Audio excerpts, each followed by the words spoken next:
Hello students. मैं doctor Jitendra Singh, department of mathematics, Rajrishi college Alwar. आज इस वीडियो का टॉपिक है हार्मोनिक फंक्शन। यह है complex analysis BSc part third का टॉपिक है। इसके हमने 3 पार्ट बनाए हैं। उसका पहला पार्ट आप के लिए हम आज रिलीज़ कर रहे हैं। सेकंड और थर्ड पार्ट इसके बाद रिलीज़ किए जाएंगे। इसके लिए आप college mathematics classes by doctor Jitendra Singh, Rajarshi college Alwar के नाम से कॉलेज यूट्यूब चैनल है, उसको सब्सक्राइब करें ताकि जो भी वीडियो हम अपलोड करें आपको ऑटोमेटिक आपके पास पहुंच सकें। इसके लिए आप इस चैनल को सब्सक्राइब ज़रूर करें। आज का जो टॉपिक है आपका हार्मोनिक फंक्शन। इसके लिए हमें कुछ बेसिक कंसेप्ट की आवश्यकता होती है। इसके लिए हम जानते हैं कि सी आर इक्वेशन जो कोशी रीमान समीकरण है, कोशी रीमान जो समीकरण हैं आपके, उनका नॉलेज होना आवश्यक है।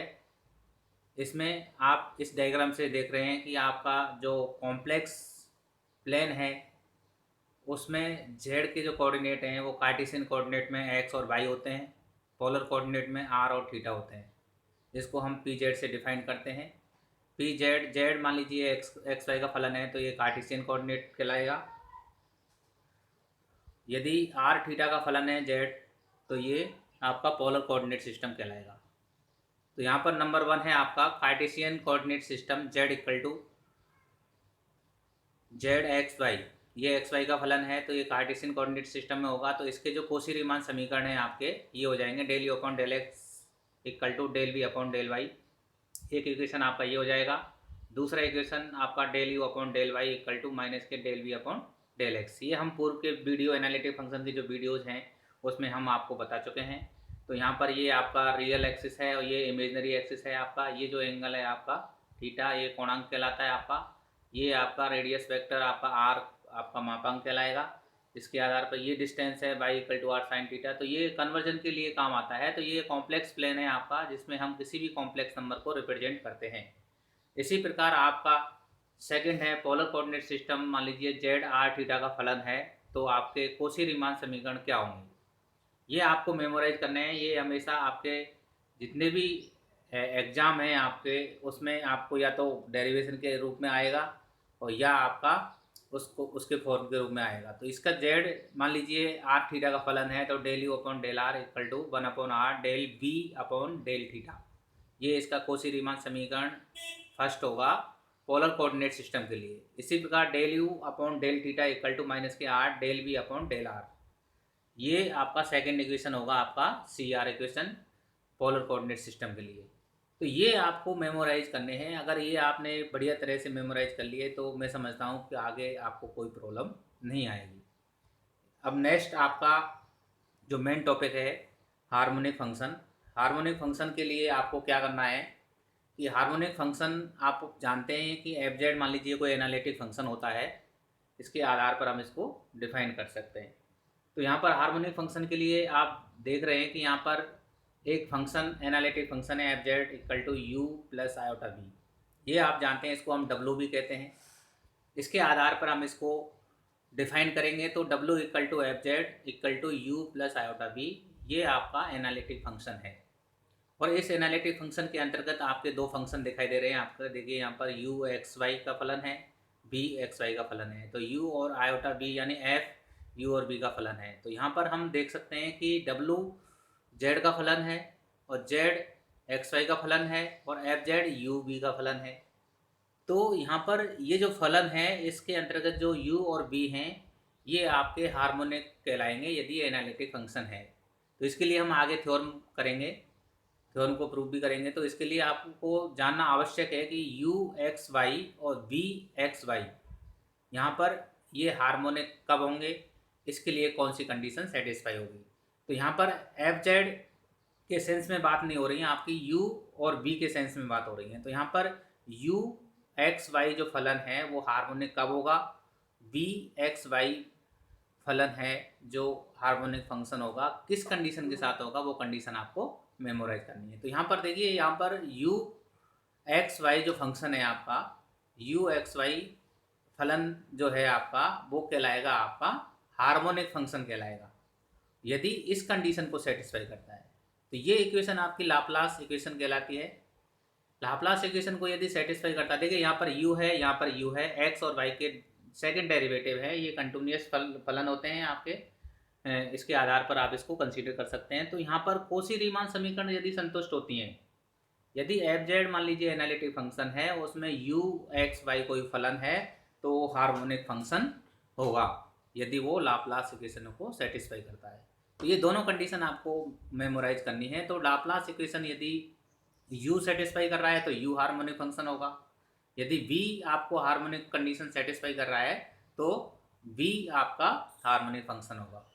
तो ये दोनों कंडीशन के लिए आपको आपसे कहा जाता है कि suppose u X Y plus iota b कोई एनालिटिक फंक्शन है, then prove that u X Y is harmonic, then we say that it's means v satisfied Laplace equation if the equation del 2u upon del x square plus del 2u upon del y square equal to 0 is satisfied, then we say that this function is harmonic function। इसी प्रकार यहाँ पर देख सकते हैं कि इसका जो संयुग्मी है, यहाँ से देखिए u plus iota b, u का संयुग्मी b है और b का संयुग्मी u होगा। तो यहाँ पर इन दोनों के आधार पर हम कंसीडर कर सकते हैं, तो दोनों फंक्शन ही हार्मोनिक होंगे। तो इसका u का जो कॉन्जुगेट्स है आपके, जो हार्मोनिक संयुग्मी है, वो आपका b होगा।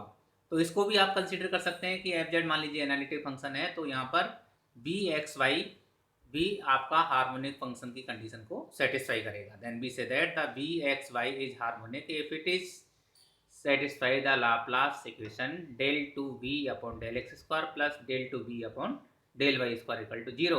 तो इसको प्रूव करने के लिए हम एक थ्योरम आपको इसमें कंसीडर करेंगे। तो इससे पहले आप देख सकते हैं कि ये एनालिटिक फंक्शन है, तो it is satisfied Cauchy Riemann equation in Cartesian coordinate system. Then we say that for example, देखिए यहाँ पर हम एक एग्जाम्पल ले रहे हैं। सपोज कीजिए F Z U plus iota V कोई फंक्शन है, तो यहाँ पर इस फंक्शन ये आपका दे रखा है, इसमें हमें ये कंसीडर किया है then prove that the functions u and v are harmonic. तो ये हमें प्रूव करना है कि u और v इसके अंतर्गत जो फलन है, तो यहाँ पर ये हार्मोनिक होंगे। तो आपको कुछ नहीं करना है, सिर्फ लाप्लास इक्वेशन को सेटिस्फाई करना है। लाप्लास इक्वेशन यदि सेटिस्फाई हो जाते हैं, then we say that these functions are harmonic function.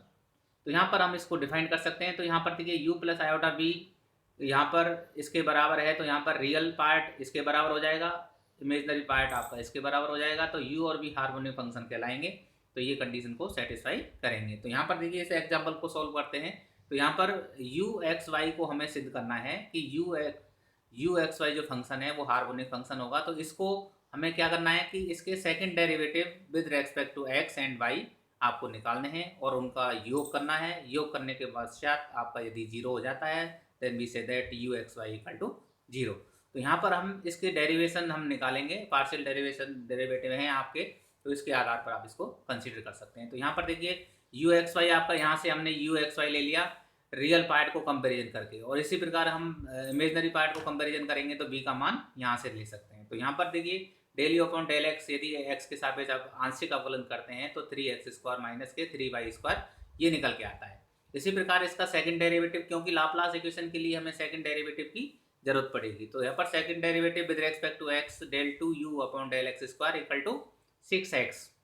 इसी प्रकार विद रेस्पेक्ट टू y, तो यहाँ पर del u upon del y equal to minus के 6xy which implies del 2u upon del y square equal to minus के 6x। अब यहाँ पर देखेंगे कि इसका सेकंड डेरिवेटिव 6x है आपका और इसका सेकंड डेरिवेटिव आपका माइनस के 6x है। तो इन दोनों को ऐड करेंगे तो del 2u upon del X square plus del 2u upon del Y square equal to 0। तो इसका मतलब लाप्लास इक्वेशन आपकी सेटिस्फाई होती है। Then we say that this function u X Y is harmonic function. Clear? इस प्रकार आप इसको कंसीडर कर सकते हैं। इसी प्रकार हम नेक्स्ट जो फंक्शन है आपका v एक्स वाई के लिए कंसीडर करेंगे। हमने रियल और इमेजनरी पार्ट को कंपैरिजन किया है, तो इमेजनरी पार्ट को कंपैरिजन करते हैं तो y³ minus 3x square Y आपका फंक्शन निकल के आता है। तो इसके लिए भी हम हम लाप्लास इक्वेशन को सेटिस्फाई करेंगे। तो सिमिलरली आप उस प्रकार आपने जो लाप्लास इक्वेशन सेटिस्फाई किया है इसी प्रकार आप इसको कंसीडर कर सकते हैं। तो यहाँ पर देखिए, यहाँ पर डेल बी अपॉन हम बी के रेस्पेक्ट में निकाला था, यहाँ पर पहले आपने यू के रेस्पेक्ट में निकाला था, तो यहाँ पर सेकंड डेरिवेटिव आपका माइनस के 6y है, सेकंड डेरिवेटिव इसका 6y है, तो ये दोनों को ऐड करेंगे तो यहाँ पर ये इक्वेशन सेटिस्फाई हो जाएगा। तो यहाँ पर ये इक्वेशन सेटिस्फाई हो जाता है, तो then we say that the function V X Y equal to Y cube minus 3x² ये आपका निकल के आ सकता है। तो हम दोनों को मिलाकर हम कह सकते हैं कि हेंस वी दे दैट कि U the functions U X Y and its conjugates function V X Y are harmonic functions. यहाँ पर दोनों हार्मोनिक फंक्शन कहलाएंगे। तो इसके लिए बहुत ही इंपॉर्टेंट थ्योरम है, आपको इसको हम इसके बारे में हम आपको डिस्कस करेंगे। इफ़ तो यहाँ पर इसका जो स्टेटमेंट है, if F Z equal to U plus iota V is an analytic function in domain D, किसी भी डोमेन में मान लीजिए ये एनालिटिक फंक्शन है, तो एनालिटिक फंक्शन होगा तो ये कोशी रीमान समीकरण को संतुष्ट करेगा, कोशी रीमान समीकरण को संतुष्ट करेगा तो ये हार्मोनिक फंक्शन होंगे। और हार्मोनिक फंक्शन दोनों u और v जो हैं आपके दोनों संयुग्मी कहलाते हैं। तो यहाँ पर इसको हम प्रूव करने के लिए such that the first two partial derivative of u are continuous, and ये आपके कंटिन्यूस फंक्शन होते हैं एक्स वाई के regarding, then u and v are both harmonic function in d। तो ये प्रूव करना है आपको। तो इसको प्रूव करने के लिए हमें क्या करना है कि ये दिया गया है, हम मेन थ्योरम का जो कंसेप्ट होता है उसमें आपको क्या दिया गया है, क्या प्रूव करना है, ये कंसेप्ट आपके समझ में आना चाहिए। तो यहाँ पर देखिए एफ जेड आपका एनालिटिक फंक्शन दिया गया है और हमें प्रूव करना है कि यहाँ पर u और v आपके जो दो फंक्शन हैं आपके वो हार्मोनिक फंक्शन होंगे। तो इसका मतलब हार्मोनिक फंक्शन मैंने आपको पहले कंसेप्ट बता दिया है, उसके आधार पर लाप्लास इक्वेशन को सेटिस्फाई करनी चाहिए। तो इसके लिए हमें क्या होना चाहिए कि क्या दिया गया है कि F Z equal to U X Y plus iota v xy is analytic, then we say that it is satisfy Cauchy-Riemann equation। Cauchy-Riemann समीकरण को सेटिस्फाई करेगा। तो इसके प्रूफ के रूप में हम देख सकते हैं कि यहाँ पर आप देख रहे हैं कि यहाँ पर u plus iota b analytic function है, then we prove that the functions u and v are harmonic। ये आपको ये अंडरस्टूड है कि आपकी जो थ्योरम है वो स्टेटमेंट आपसे क्या पूछ रहा है और क्या दे रखा है, उसमें क्या कंडीशन गिवन है, क्या अननोन है। तो ये आपको आइडेंटिफाई करना है। थ्योरम जो भी थ्योरम आप कंसीडर करते हैं उसमें आपका ऑब्जर्वेशन मस्ट बी नेसेसरी कि what is given and what is proved. तो ये कंडीशन आपको देखनी है। तो we know that if the function analytic then it is satisfy the CR equation. तो ये हम जानते हैं कि कोई भी फंक्शन यदि मान लीजिए एनालिटिक फंक्शन होता है तो ये कौशी-रीमान समीकरण को संतुष्ट करता है। अब कौशी-रीमान समीकरण का फर्स्ट रूल क्या था, मैंने आपको पहले ही बता दिया है। पहले फर्स्ट कंसेप्ट में कौशी-रीमान इक्वेशन कार्टेशियन कोऑर्डिनेट में फर्स्ट इक्वेशन जो होता है आपका CR equation first del you upon del x equal to del B upon del Y, तो ये आपका पहला इक्वेशन होता है। तो यहाँ से हम कह सकते हैं कि इसका सेकंड डेरिवेटिव यदि एक्स के रिगार्डिंग करते हैं तो इसका सेकंड डेरिवेटिव करेंगे तो del two you upon del X square equal to del two B upon del x del Y, यानी इस वाले पूरे फंक्शन को एक्स के रेस्पेक्ट में पार्शियल डेरिवेशन किया है। तो यहाँ से x के सापेक्ष आंशिक अवकलन करने पर हमें ये इक्वेशन निकल के आता है। इसे हमें इक्वेशन नंबर दे दिया 1। इसी प्रकार आपका डेल सेकंड इक्वेशन होता है आपका कार्टेशियन कोऑर्डिनेट में del you upon del Y equal to minus के del v upon del x. ये आपका कार्टेशियन कोऑर्डिनेट के अंतर्गत CR इक्वेशन सेकंड है, ये हम पहले ही आपको बता चुके हैं। तो इसी प्रकार इसका यदि हम अब देखिए हार्मोनिक फंक्शन के लिए हमें लाप्लास इक्वेशन निकालना पड़ेगा। तो इसका सेकंड डेरिवेटिव हमने निकाल लिया है, इसका भी सेकंड डेरिवेटिव निकालिए। तो u हार्मोनिक फंक्शन को क्या निकालना है, del two you upon del X square del two you upon del Y square निकालना है। तो ऐसे ही आप इसको कंसीडर कर सकते हैं। तो यहाँ पर del two you upon del इसका वाई के रेस्पेक्ट में यदि हम आंशिक अवकलन करते हैं तो यहाँ से देखिए del two you upon del Y square equal to minus के del two B upon del Y del x, ये निकल के आता है। तो यहाँ पर आप देख सकते हैं कि इक्वेशन नंबर इसको दे दिया हमने 2 और ये आपका इक्वेशन नंबर 1 है। तो यहाँ से देखिए ऑब्जर्वेशन जब इक्वेशन नंबर 1 और 2 का ऑब्जर्वेशन करते हैं तो यहाँ पर देखिए सेकंड जो राइट हैंड साइड है आपका del two B upon del x del y और del two B upon del Y del x, ये u और v कंटिन्यूस फंक्शन है तो ये दोनों बराबर हो जाएंगे। तो यहाँ पर कंटिन्यूस की कंडीशन क्या होती है कि ये दोनों यदि बराबर हैं तो 1 और 2 से समीकरण नंबर 1 और 2 से हम कह सकते हैं कि del two B upon del x del Y equal to del two V upon del Y del X. यदि ये दोनों बराबर हैं तो इसका मतलब क्या हो गया कि ये लाप्लास इक्वेशन को सेटिस्फाई करते हैं। राइट हैंड साइड दोनों बराबर हैं तो ये भी बराबर हो जाएंगे। तो इन दोनों को आप ऐड करने पर आप इन दोनों का मान 0 प्राप्त होता है। तो ये आपका लाप्लास इक्वेशन सेटिस्फाई होता है। आप देख रहे हैं कि यहाँ पर फंक्शन u है, तो यहाँ पर u हार्मोनिक फंक्शन हो जाएगा। तो then we say that u is satisfy Laplace equation and u is harmonic function. तो यहाँ पर आप इस प्रकार आप कंसीडर कर सकते हैं कि यहाँ पर u लाप्लास इक्वेशन को सेटिस्फाई करता है, तो ये हार्मोनिक फंक्शन होगा।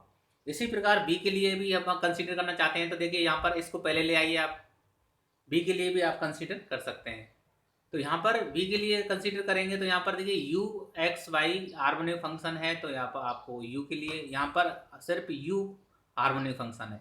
अब यदि इसको डेल टू बी अपॉन, देखिए del B upon del Y को पहले ले आएंगे, इसी प्रकार del B upon del X को पहले ले आएंगे, तो यहाँ पर इनका सेकंड डेरिवेटिव निकालेंगे, तो बी के रिगार्डिंग निकालेंगे तो हमें ये इस टाइप की कंडीशन सेटिस्फाई होगी, तो यहाँ पर बी आपका हार्मोनिक फंक्शन होगा। तो इस प्रकार आप इसको कंसीडर कर सकते हैं। तो यहाँ पर बी एक्स वाई जो फंक्शन है आप उसके आधार पर आप कंसीडर कर सकते हैं। तो यहाँ पर हम कुछ आपको आप यू कैन ट्राई कुछ एग्जांपल आपको दे रहे हैं, इनको आपको ट्राई करना है कि you can try prove that the following functions are harmonic. ये आपको 4 फंक्शन हैं, ये आपको डेरिवेटिव निकाल के आपको सेटिस्फाई करने हैं कि ये आपके हार्मोनिक फंक्शन है या नहीं, ये आपको बताना है। तो ये आप ट्राई कर सकते हैं। डेरिवेशन के डिफ्रेंसिएशन यदि आपका नॉलेज अच्छा है तो आप इसको आसानी से कर सकते हैं। इसी प्रकार आगे जो टॉपिक आएगा आपका हार्मोनिक फंक्शन सेकंड के नाम से आएगा, उसमें हम कुछ ऐसे फंक्शन के बारे में अध्ययन करेंगे जिनको हम मिलनेस थ्योरम है, आपकी बहुत सारी थ्योरम्स हैं जिसके आधार पर हम एनालिटिक फंक्शन का निर्माण करेंगे।